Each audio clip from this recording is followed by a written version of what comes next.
बिस्मिल्लाहिर्रहमानिर्रहीम अस्सलाम वालेकुम वेलकम बैक। और जनाबे वाला आज हमारा लेक्चर नंबर 10 शुरू हो गया। ठीक है, तो लेक्चर नंबर 10 के अंदर आज हम एक्सेस कंट्रोल की जो डोमेन है उसको कंप्लीट कर लेंगे। और एक्सेस कंट्रोल के अंदर हमारे जो से काफ़ी टॉपिक्स हमने पहले भी डिस्कस किए हुए हैं। तो एक्सेस कंट्रोल के जो लास्ट लेक्चर के एंड पे मुझे ये स्लाइड दिखानी याद नहीं रही, which is called Cisco attack continuum. ठीक है, कि अगर अटैक किसी कंपनी के ऊपर होना है तो कंपनी को बिफोर ड्यूरिंग और आफ्टर स्टेज क्या होगी। ठीक है ना। सबसे पहले बिफोर स्टेज ये है कि आपके पास जो सा डिस्कवर कर सकें आप। ठीक है, कि आप आइडेंटिफाई करेंगे कि अटैक हो रहा है ना, एनफोर्समेंट करेंगे और हार्डनिंग ऑफ द नेटवर्क करेंगे। उसके लिए आपके डिफरेंट किस्म के टूल्स यूज होते हैं। हर कंपनी अपनी डिफरेंट किस्म की जो प्रोडक्ट बेचनी होती है उस तरह बताते हैं, तो इसलिए मैं बिल्कुल इस पार्ट ऑफ स्लाइड की तरफ नहीं जाऊंगा। तो आपके पास प्रिवेंटेटिव और डिटेरेंट कंट्रोल जो से हैं वो जो से हैं आपके लिए बहुत हेल्पफुल होते हैं। कि आपने एक फेंस लगा दी, आपने लॉक लगा दिया, ये सारे प्रिवेंटेटिव डिटेरेंट का टाइप के कंट्रोल है। अब इसके बाद ड्यूरेशन ऑफ अटैक जो है उसमें आपने डिटेक्शन करनी है और करेक्टिव मेजर करने हैं। ठीक है, डिटेक्ट किया कि अटैक हो रहा है, कहाँ से आ रहा है, किस वेबसाइट से आ रहा है, किस आईपी एड्रेस से आ रहा है। और फिर उसके बाद रिकवरी कंट्रोल आ जाते हैं कि जब आप अपने आप को आइसोलेट कर चुके तो अब आपने रिकवर कैसे करना है, मेलवेयर रिमूव कैसे करना है, बैकअप कैसे रिस्टोर करना है और ये सारा कुछ। ठीक है, इसके अंदर से इसको अपनी डिफरेंट प्रोडक्ट सेल करता है, जूनिपर अपनी सेल करेगा, पालो अल्टो डिफरेंट करेगा। पर ये सिस्को ने शुरू किया, सिस्को अटैक कंटिन्यूम के बिफोर क्या होना है, ड्यूरिंग क्या होना है और आफ्टर क्या होना है। फिर उसके नीचे लोग अपने अपने डब्बे बना देते हैं। ठीक है, तो ये मैंने एक सिस्को की वेबसाइट से उठाई है। एनीवे तो उसके बाद आ जाता है एक्सेस कंट्रोल मॉडल। और एक्सेस कंट्रोल मॉडल अगर आपको याद हो, हमने सीसीएनए सिक्योरिटी में पढ़ा और सीआईएसएसपी में बहुत हार्डकोर हम इसको पढ़ते हैं। ठीक है, तो एक एक जो पहला मॉडल होता है is called discretionary access control model, DAC उसे हम कहते हैं। ठीक है, कि आप जिस तरह अब सिंपल विंडोज या ऑपरेटिंग सिस्टम के ऊपर एक फोल्डर बनाते हैं तो आप खुद ब खुद उसके एडमिनिस्ट्रेटर बनते हैं और आपकी मुकम्मल इजारादारी हासिल होती है। You have a full control कि आपने किसको एक्सेस देनी है। ठीक है, that is called discretionary access control, आपकी डिस्क्रिशन है। और दूसरे टाइप ऑफ ये जो तीन मॉडल्स हैं are called non discretionary access control. ठीक है, नंबर वन उसके अंदर आता है मैंडेटरी एक्सेस कंट्रोल। ठीक है, मैंडेटरी एक्सेस कंट्रोल क्या कि एनफोर्स्ड बाय एक्सेस पॉलिसी, कि आपने पॉलिसीज लगा दी कि ये स्पेसिफिक फोल्डर इस तरह एक्सेस होंगे, ये नहीं होंगे उस हिसाब से। ठीक है, और उसके बाद एक और जो सब्जेक्ट लेबल्स वगैरह के हिसाब से। उसके बाद आ जाता है रोल बेस्ड एक्सेस कंट्रोल। इसके बारे में हम डायग्राम्स मैंने बड़ी मेहनत करके बनाई है, तो देखते हैं अभी। रोल बेस्ड एक्सेस कंट्रोल क्या कि अगर एक बंदा जो सा है उसका रोल अलाउ करता है, ठीक है, कि अगर वो इंजीनियरिंग डिपार्टमेंट तो इंजीनियरिंग के फोल्डर खोल सकता है, अगर एचआर में तो एचआर के फोल्डर खोल सकता है, आईटी में तो आईटी के प्रोजेक्ट फोल्डर खोल सकता है। तो roles and functions of the subject, जो सब्जेक्ट है, अब सब्जेक्ट ऑब्जेक्ट को हम एक्सप्लेन कर चुके हैं। ऑब्जेक्ट हमारे फोल्डर्स हो सकते हैं, सब्जेक्ट जो है वो डायनेमिक चीज है, यूजर का यूजर मोस्टली। ठीक है, फिर होता है एट्रीब्यूट बेस्ड एक्सेस कंट्रोल, कि ऑब्जेक्ट के जो एट्रीब्यूट्स हैं, ठीक है, लाइक एनवायरमेंटल वेरिएबल्स हो सकते हैं कि क्या यूजर घर से काम कर रहा है तो घर, अगर वो बिल्डिंग से काम कर रहा है बिल्डिंग, अगर वो कंसोल से कनेक्टेड है या कॉपर से कनेक्टेड है या वायरलेस से कनेक्टेड है, किस तरह कनेक्टेड है और कौन कौन से एट्रीब्यूट्स है, क्या वो इस प्रोजेक्ट पे काम कर रहा है, क्या उसे इस प्रोजेक्ट पे काम करते हुए हम घर से फाइलें उठाने की परमिशन देते हैं या नहीं। तो दैट डिपेंड्स अपॉन कि भाई किस किस्म के आपने एट्रीब्यूट्स लगाए हुए हैं। ठीक है, तो उसमें सबसे पहले जो से हैं ये एक्सेस कंट्रोल मॉडल के प्रोज एंड कॉन्स देख लेते हैं। डिस्क्रिशनरी एक्सेस कंट्रोल, ये भी हर बंदा जो सा डाटा ओनर है और उसने अपनी डाटा ओनर डाटा की खुद ही रिस्पॉन्सिबिलिटी करनी। वेरी सिंपल, मगर security policy can be bypassed कि आपको नहीं पता कि उसने किस किस को एक्सेस दी हुई है। अक्सर ये होता है कि लोगों की कंपनी के अंदर वन ड्राइव यूज हो रही होती है और लोगों ने उस वन ड्राइव को अपने जोन से हैं, ये जो कंपनी जो क्लाउड पे चली गई हैं, ठीक है, वो क्या करते हैं कि अपने ही उस फोल्डर को राइट क्लिक करते हैं, शेयर करते हैं और अपने प्राइवेट ईमेल एड्रेस से शेयर कर लेते हैं। ठीक है, गो के सिक्योरिटी एडमिनिस्ट्रेटर अगर आपके पास हैं जो क्लाउड ट्यून्ड है तो उनके पास कंट्रोल होता है कि कौन कौन सी डोमेन्स को हम वाइट लिस्ट कर सकते हैं। एनीवे फिर उसके बाद आ जाता है mandatory access control, strict control on information flow, मगर कॉम्प्लेक्स एडमिन है।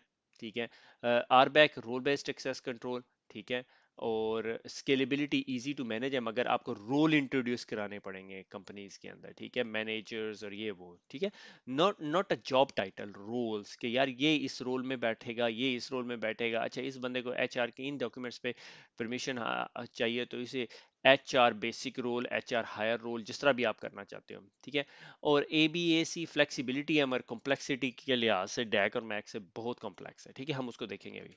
ठीक है, तो ये जो सा है डिस्क्रिशनरी एक्सेस कंट्रोल के मेरे पास एक फोल्डर था। ठीक है, और मैंने उस फोल्डर को कहा कि यूजर ए जो है वो रीड कर सकता है, राइट नहीं कर सकता। तो जिस तरह यूजर ए ने उसे एक्सेस किया रीड के लिए तो होगी, राइट के लिए उसे परमिशन ब्लॉक होगी। सिंपल डिस्क्रिशनरी एक्सेस कंट्रोल है। अच्छा, मैंडेटरी एक्सेस कंट्रोल क्या, कि क्लियरेंस लेवल जो सा है बहुत इंपॉर्टेंट है, कि ये यूजर ए है उसका टॉप सीक्रेट क्लियरेंस लेवल है, और वो कैटेगरी इंजीनियरिंग के अंदर बैठा हुआ है। ठीक है, ये लेबलिंग और क्लासिफिकेशन और लेबलिंग दोनों आ गई इस कैटेगरी में। यूजर बी है उसका क्लियरेंस लेवल सीक्रेट है, मगर वो इंजीनियरिंग डिपार्टमेंट है। अब जो वो ऑब्जेक्ट या जिस रिसोर्स को वो एक्सेस करना चाहता है उसका क्लियरेंस लेवल टॉप सीक्रेट है और इंजीनियरिंग डिपार्टमेंट में। तो जब यूजर ए एक्सेस करेगा तो वो एक्सेस हो जाएगी, मगर यूजर बी की जो एक्सेस है वो ब्लॉक कर दी जाएगी, क्योंकि उसको टॉप सीक्रेट की क्लियरेंस ही अवेलेबल नहीं है। जिस तरह से टॉप सीक्रेट क्लियरेंस कभी भी मिलेगी फिर वो इन फोल्डर या फाइल्स को या रिसोर्सेज को एक्सेस कर सकेगा। ठीक हो गया। तो ये बहुत इंपॉर्टेंट है डैक और मैक के बीच में डिफ्रेंशिएट करना। ठीक है, तो वो लेबल्स और क्लासिफिकेशन की बेस पे जो सी है मैंडेटरी एक्सेस कंट्रोल है। ये जो एस सी लिनक्स है ना, एस सी लाइनक्स, ठीक है, ये मैंडेटरी एक्सेस कंट्रोल बेस्ड है। अच्छा, उसके बाद आ जाता है रोल बेस्ड एक्सेस कंट्रोल। ठीक है, रोल बेस्ड एक्सेस कंट्रोल क्या कि यूजर ए जो सा है, सबसे पहले 3 पॉइंट समझते चले कि based on the roles and function of the subject, कि यूजर जो सा है, ये जो सब्जेक्ट्स हैं हमारे, ठीक है, इनके रूल्स पे डिपेंड करता है। ठीक है, role assignment is not discretionary, कि भाई यार मैंने कहा चल तू इंजीनियरिंग डिपार्टमेंट में आ जा, तू सेल्स में आ जा। ये कंपनी पॉलिसी ड्राइव करती है। एचआर में आया बंदा, कंपनी ने उसे एक्सेस दी, बहरहाल जो भी सूरत हाल है उसे जिस डिपार्टमेंट में होगा उसे कंपनी पॉलिसी बाईपास नहीं की जा सकती इसमें। ठीक है, permissions are connected to the role not to the user. Permission हमने दी होगी रोल्स की हिसाब पे, कि हमने कहा इंजीनियरिंग को रीड राइट एग्जीक्यूट दे दो, सेल्स को एग्जीक्यूट दे दो, मार्केटिंग को सिर्फ रीड दे दो। ठीक हो गया। अब अगर ये एक यूजर है वो इंजीनियरिंग डिपार्टमेंट में है तो उसको इंजीनियरिंग के हिसाब से परमिशन मिल जाएगी एबीसी रिसोर्सेज पे। इसी तरह बी जो सा है वो सेल्स में है तो उसको सेल्स के हिसाब से परमिशन मिल जाएगी। सी जो सा है वो सेल्स और मार्केटिंग दोनों में है तो उसे इन दोनों के बराबर की परमिशन मिल जाएगी। और सेल्स को एग्जीक्यूट है और मार्केटिंग और रीड एंड राइट है तो उसे रीड राइट एग्जीक्यूट तीनों की तीनों मिल जाएगी। ठीक है, that is very very important to understand कि रोल बेस्ड एक्सेस कंट्रोल ये है कि रोल्स को परमिशन दी जाती है, ना कि बंदे को। Kashif doesn't have any value in it, it is engineering department. Kashif engineering में तो उसे इंजीनियरिंग के हिसाब से एक्सेस मिलेगी। अच्छा, उसके बाद हम आगे चलते हैं। आगे जो सा है अब एक्सेस कंट्रोल मॉडल के अंदर एट्रीब्यूट बेस्ड एक्सेस कंट्रोल है। एट्रीब्यूट बेस्ड एक्सेस कंट्रोल कुछ भी हो सकते हैं। ठीक है, अब इसके अंदर जो सा है प्रोजेक्ट कैटेगरी इंजीनियरिंग है और प्रोजेक्ट है नेक्स्ट जनरेशन फायरवॉल। ठीक है, अब ये जो बंदा है, ठीक है, अब इसके अंदर हमने ना एनवायरमेंटल वेरिएबल डाल दिया। ठीक है, हमने इसमें एनवायरमेंटल वेरिएबल डाल दिया। एनवायरमेंटल वेरिएबल हमने कहा जी बिल्डिंग ए। अब जब ये यूजर जो सा है एक्सेस करने की कोशिश करेगा, इंजीनियरिंग में है बिल्कुल, ठीक है, बिजनेस यूनिट सिक्योरिटी इंजीनियर है, ठीक हो गया, उसके पास प्रोजेक्ट नेक्स्ट जनरेशन फायरवॉल के प्रोजेक्ट पे एक्सेस है और लोकेशन बिल्डिंग ये है। जिस तरह ये एक्सेस कंट्रोल के पास आएगा, एक्सेस कंट्रोल ये तमाम वेरिएबल वेरीफाई करेगा। और जिस तरह हमने एनवायरमेंटल वेरिएबल डाला हुआ है या लोकेशन वेरिएबल हमने डाला हुआ है, हमने कहा बिल्डिंग ए से एक्सेस कर सकता है तो उसको एक्सेस मिल जाएगी। अब ये जो यूजर है, ये जो सा फॉर एग्जांपल ये बिल्डिंग ए में नहीं बैठा हुआ, ये वर्क फ्रॉम होम कर रहा है। ठीक है, अब जब ये यूजर एक्सेस करने की कोशिश करे, इंजीनियरिंग डिपार्टमेंट में सिक्योरिटी इंजीनियर है, नेक्स्ट जनरेशन फायरवॉल है, मगर वर्किंग फ्रॉम होम कर रहा है, तो हमने उसको एक्सेस नहीं देनी। ठीक है, क्योंकि हमने इस पे एट्रीब्यूट ये ऐड कर दिया, एट्रीब्यूट ऐड कर रहे हैं ना हम यहाँ पे, कि एनवायरमेंटल वेरिएबल या बिल्डिंग वेरिएबल या लोकेशन उसकी जो सी है बी ए होनी चाहिए। ठीक है, बिल्डिंग ए होनी चाहिए। तो ये हो गया एट्रीब्यूट बेस्ड एक्सेस कंट्रोल। तो हम इसके अंदर फर्दर डिटेल में जा सकते हैं। से फॉर एग्जांपल रोल इंजीनियर है, ठीक है, मगर ये परमानेंट इंजीनियर है और ये कॉन्ट्रेक्चुअल इंजीनियर है। तो परमानेंट इंजीनियर्स को हमने एनवायरमेंटल वेरिएबल ऐड कर दिया कि परमानेंट इंजीनियर। ठीक है, तो सिर्फ परमानेंट स्टाफ को एक्सेस हासिल है और किसी स्टाफ को एक्सेस हासिल नहीं है। जो भी कंट्रेक्चुअल स्टाफ है, गो के वो सिक्योरिटी इंजीनियर है, एनजी फायरवॉल प्रोजेक्ट के ऊपर काम कर रहा है, नेक्स्ट जनरेशन फायरवॉल्स के ऊपर, मगर उसको एक्सेस हासिल नहीं होगी। These are called attribute based access control system. Different scenarios में प्रैक्टिकल लाइफ में डिफरेंट तरीके कार से ये सोल्यूशन इंप्लीमेंट हुए हुए होते हैं। आप ये नहीं कह सकते कि सिस्को की फायरवॉल में जो है एट्रीब्यूट बेस्ड नहीं है, पोलो ऑल्टो की फायरवॉल में है या नहीं, मगर आपको एक्सेस कंट्रोल मॉडल्स की समझ होनी चाहिए। फिर आप इसको जिस जिस भी मॉडल जिस भी सिनेरियो में इसको इंप्लीमेंट करेंगे आपको समझ आनी शुरू हो जाएगी। आगे चलते हैं। अब आइडेंटिटी एक्सेस कंट्रोल के अंदर एक चीज है जिसे हम कहते हैं triple A, authentication authorization and accounting. Authenticate किया कि क्या ये जो बंदा कह रहा है ये वही है। ठीक है, उसके लिए हमने देखा था कि something you have, something you are, something you know. ठीक है, और टू फैक्टर ऑथेंटिकेशन लगा दी हमने, ऑथेंटिकेशन दे दी, ऑथराइजेशन, ये जो पीछे एक्सेस कंट्रोल दी ये ऑथराइजेशन ही है सॉर्ट ऑफ, कि क्या इसको रीड राइट परमिशन है, फिर उसके बाद हमने उसे अकाउंटिंग करनी शुरू कर दी। अब ये आइडेंटिटी एंड एक्सेस कंट्रोल की ये ट्रिपल ए को डील करने के लिए हमारे पास सर्वर्स हैं जो ये काम करते हैं। ठीक है, आपका रेडियस सर्वर का आपने नाम सुना होगा, इसी तरह हमारे पास एक सर्वर है कॉल्ड टेकेक्स सर्वर, इसी तरह एक सर्वर है जिसे डायामीटर है। डायामीटर के बारे में 2 पेजेस लिखे हुए आपकी बुक ने, मैं उसको थोड़ा सा बाईपास करूंगा क्योंकि डायामीटर इतनी is more of confusing concept to you guys. ठीक है, तो आपको प्रैक्टिकल इंप्लीमेंटेशन कहीं नहीं नजर आएगी। ठीक है, तो रेडियस जो है वो remote access dial in user services triple A protocol use करता है, आरएफसी का स्टैंडर्ड है, ये तमाम PPP, P CHAP, CHAP, EAP सारा कुछ करता है। ये पैप तो आजकल कोई भी नहीं यूज कर रहा होगा। ठीक है, तो होता क्या है कि यूजर जो सा है वो एक डिवाइस से कनेक्ट होता है। ठीक है, वो डिवाइस कुछ भी हो सकती है। आप बिल्डिंग में गए, आपके पास एक लैपटॉप था, आपने वायरलेस को कनेक्ट किया, वो जो वायरलेस लैन कंट्रोलर है वो जाके बैक एंड पे एडी से ऑथेंटिकेट कर रहा है या आईएससी से ऑथेंटिकेट कर रहा है, किसी भी चीज से ऑथेंटिकेट कर रहा है। ठीक है, सप्लीसेंट ऑथेंटिकेटर की स्टोरी हम आगे देखेंगे। तो जिस तरह वो रेडियस के क्लाइंट के पास जाता है, ये आपका जो राउटर होता है या वायरलेस लैन कंट्रोलर होता है या जो स्विच होता है वो आपका रेडियस क्लाइंट होता है, और वो रेडियस क्लाइंट को कहता है कि एक्सेस रिक्वेस्ट की रिक्वेस्ट आ रही है, ये यूजर नेम पासवर्ड है। रेडियस सर्वर उसे कहता है कि एक्सेस एक्सेप्ट कर ली या रिजेक्ट कर ली, अगर रिजेक्ट कर ली तो वो उसको एरर मैसेज आ जाता है, एक्सेप्टेड हो जाती है, डिपेंडिंग अपॉन चैलेंज भेजता है या नहीं, और उसके बाद वो ऑथेंटिकेट हो जाता है। ठीक है, अब इसी तरह एक और डिफरेंट किस्म का प्रोटोकॉल है विच इज कॉल्ड टेकेक्स प्लस, मगर ये सिस्को प्रोप्राइटरी है और ये टीसीपी बेस्ड है। ठीक है, terminal access controller, access control services, कुछ लोग इसे लिखते थे टर्मिनल एक्सेस कंट्रोल सर्विसेज। ठीक है, अब इसके अंदर क्या होता है कि क्लाइंट जो सा है, ठीक है, वो ऑथेंटिकेट करता है, उसे ऑथेंटिकेशन का रिप्लाई आता है, continue with the server name, user name, password वो शेयर करते हैं सारा कुछ। उसके बाद रिक्वेस्ट रिस्पांस आ जाता है, अकाउंटिंग होनी शुरू हो जाती है। अब इसमें अकाउंटिंग आनी शुरू हो गई है, रेडियस के अंदर आपके पास अकाउंटिंग नहीं थी। ठीक है, यूजर ने कौन सी कमांड भेजी है, ठीक है, और request authorization based on the command, देखिए ग्रैनुलर कंट्रोल है। ठीक है, इसकी आपको एक कॉमन प्रैक्टिकल एग्जांपल देता हूं। अगर आपने सिस्को के राउटर के ऊपर ऑथेंटिकेशन के लिए आपने रेडियस कॉन्फ़िगर किया हुआ है, तो आप ये नहीं कह सकते कि ये शो इंटरफेस ब्रीफ की कमांड ना रन कर सके। हाउएवर अगर आपने टेकेक्स कॉन्फ़िगर किया हुआ है, ठीक है, तो आपके जो बैकएंड का जो सर्वर है वो भी टेकेक्स कंपैटिबल होना चाहिए। ठीक है, सिस्को आईएससी और एसीएस सर्वर दोनों अब टेकेक्स कंपैटिबल है, पहले आईएससी में नहीं था, अब आईएससी में आपको लाइसेंस बाय करना पड़ता है टेकेक्स प्लस के लिए। तो अब जिस तरह ही आपका जो राउटर है वो राउटर को पे आप शो रन की कमांड चलाना चाहते हैं, तो वो आईएससी या आपके टेकेक्स सर्वर से वेरीफाई करता है कि क्या इस बंदे को ये परमिशन है, तो आप ग्रैनुलर परमिशंस दे सकते हैं उसके अंदर। ठीक है, और फिर इसके अंदर एक फर्दर कॉन्सेप्ट आता है डाउनलोडेबल एसीएल्स का, मगर वो अभी हम बाईपास कर रहे हैं, हम उसको स्किप कर रहे हैं। ठीक है, वो टॉपिक वैसे ही मेरे जहन में आया था। तो start and stop and recording, तो अकाउंटेबिलिटी बहुत ज्यादा होती है। टेकेक्स इज मोर एडवांस प्रोटोकॉल, मगर उसकी लिमिटेशन ये है कि वो सिस्को प्रोप्राइटरी है, उसके लिए फिर आपको आईएससी सर्वर लगाना पड़ता है या एसीएस सर्वर लगाना पड़ता है। अगर आप अभी डिप्लॉयमेंट फेज के अंदर हैं ट्रिपल ए सर्वर लगाने के, तो अब उसे आईएससी लगाएं, एसीएस ना लगाएं, क्योंकि सिस्को ने फारिग कर दिया मेरे ख्याल में, कुछ अरसे में हो जाना है। ठीक है, और रेडियस अगर आपके पास है तो रेडियस भी वो सारे काम करता है, मगर जाहिर है अकाउंटेबिलिटी जो सी है उसके अंदर नहीं है, ग्रैनुलर कंट्रोल्स नहीं है। ठीक है, टेकेक्स और रेडियस में डिफरेंस, ठीक है, एक टीसीपी बेस्ड है, एक यूडीपी बेस्ड है, एक आरएफसी स्टैंडर्ड है, सिस्को टेकेक्स सिस्को प्रोप्राइटरी है।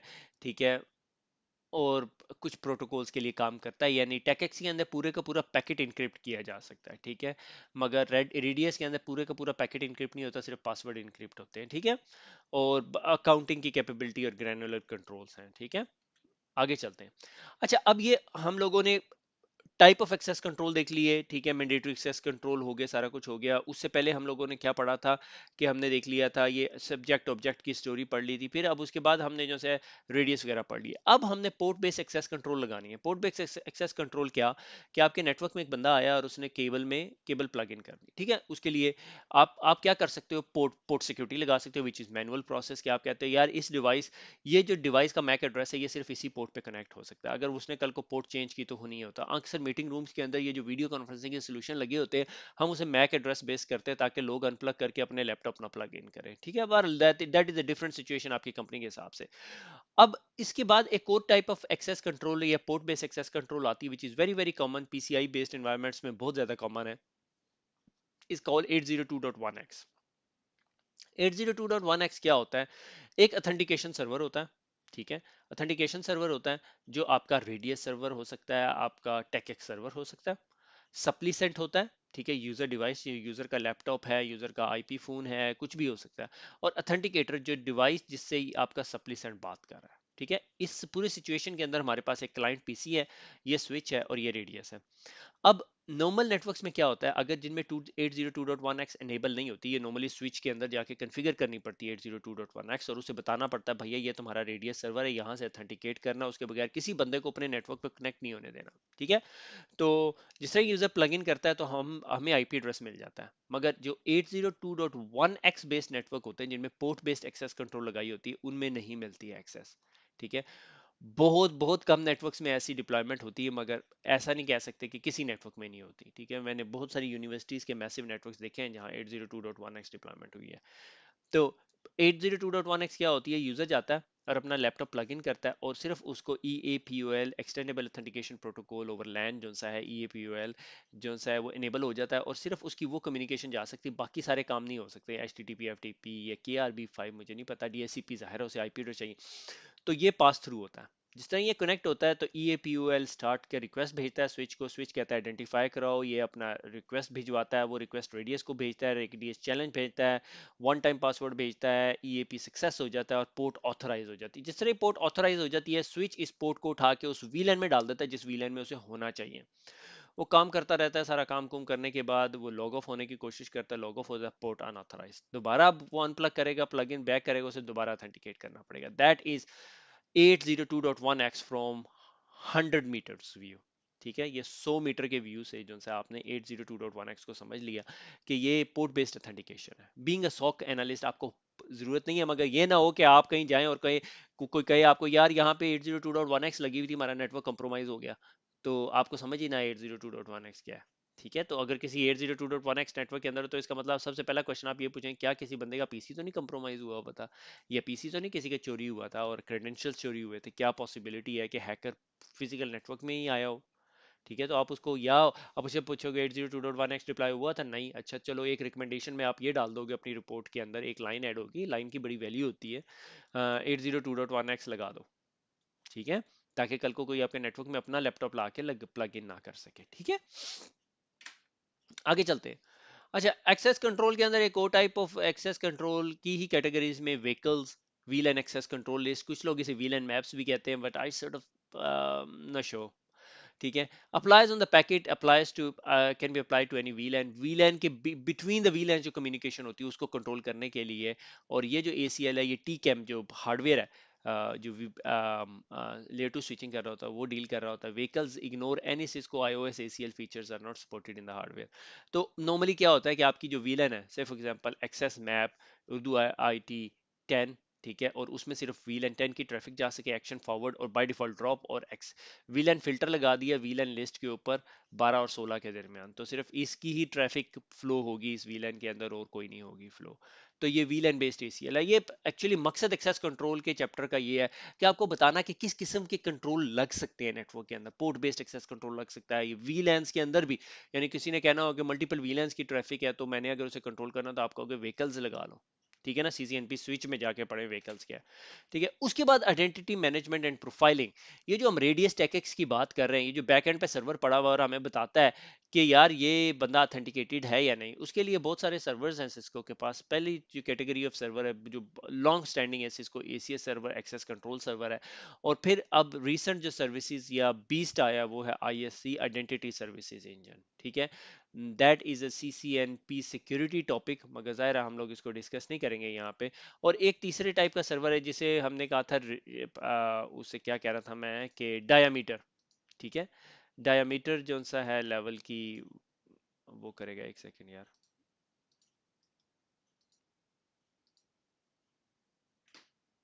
ठीक है।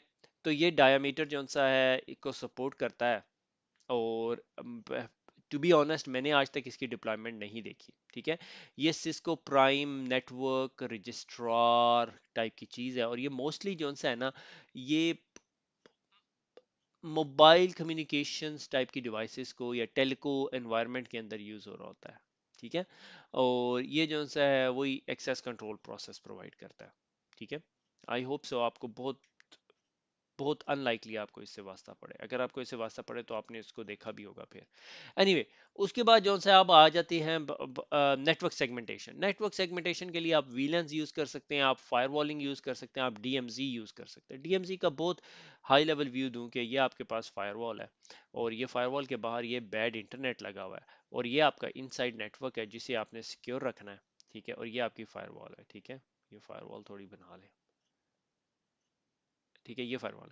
अब मसला ये है कि आपने एक वेब सर्वर रखना है और वेब सर्वर को लोगों के लिए एक्सेसिबल करना है जो इंटरनेट से है।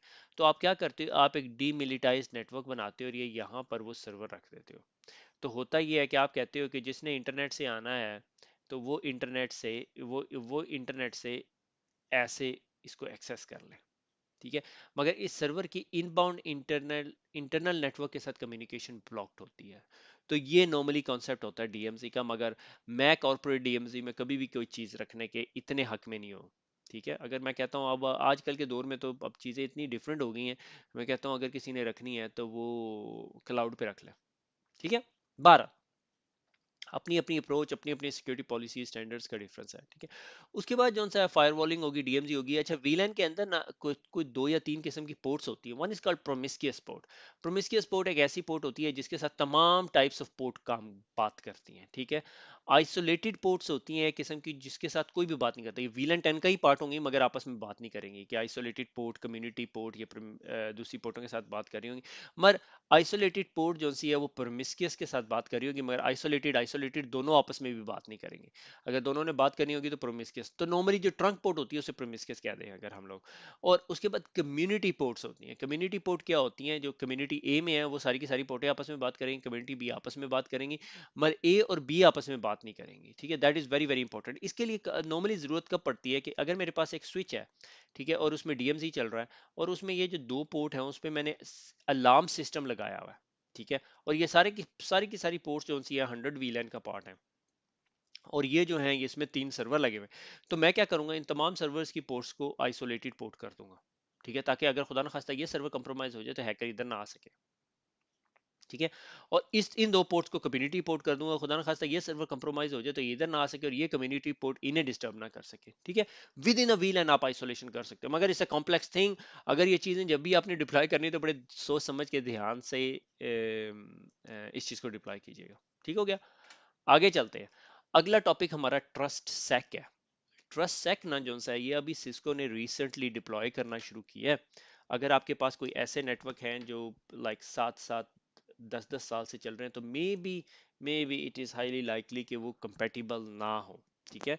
एक कॉन्सेप्ट आपको यहाँ पे समझना है which is called security group tagging, ठीक है। सिक्योरिटी ग्रुप टैगिंग का कॉन्सेप्ट अगर आपको समझ आ गया तो फिर आपको ये ट्रस्ट सेक का कॉन्सेप्ट समझ आ जाएगा। सिस्को ने मोस्टली 1 या 2 पेजेस में, क्योंकि सिस्को अब ग्रेजुअली इस चीज़ को ना हर एक टॉपिक्स में डालेगी। फ्यूचर में ये सीसीएनए सिक्योरिटी में भी आ जाएगा और अभी सीसीएनए साइबर ऑप्स में है, उसके बाद आहिस्ता आहिस्ता इसका छोटा सा प्रैक्टिकल आ जाएगा। और ये ट्रस्ट सेक जो सा है सिस्को कहती है कि आपने जब भी पॉलिसी बनानी होती है आप कहते हो जी 10.1.1.1 जो सा है वो 192.168.0.1 तक जा सके, ठीक है। कहता व्हाट इफ किसी के पास वो आईपी एड्रेस हो और कोई वो आईपी एड्रेस ले ले, ठीक है, तो आपकी फायरवॉल के कंट्रोल्स बाईपास हो जाते हैं। तो वो कहते हैं हम ऐसा करते हैं कि जो इंक्रिप्टेड फील्ड एक है मैक सेक के अंदर, ठीक है, मैं पैकेट फ्रेम्स के अंदर नहीं जाऊंगा, वहां पे हम एक वैल्यू ऐड कर देते हैं जिसे हम कहते हैं सिक्योरिटी ग्रुप टैग, ठीक है, एक नंबर है, ठीक है।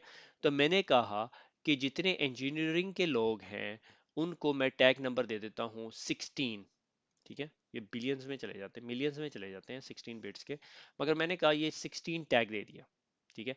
अब जिस तरह ही काशिफ का पीसी कहीं पे भी लॉगिन करता है, फ्लोर पे लॉगिन करता है, डायल अप वीपीएन से लॉगिन करता है, वायरलेस से कनेक्ट करता है, जिस तरह ही वो अपने आप को ऑथेंटिकेट करेगा using his credential ED user name password जो भी है, तो जो आईएससी या ऑथेंटिकेशन या रेडियस सर्वर है वो उसको एक टैग दे देगा, टैग नंबर 16।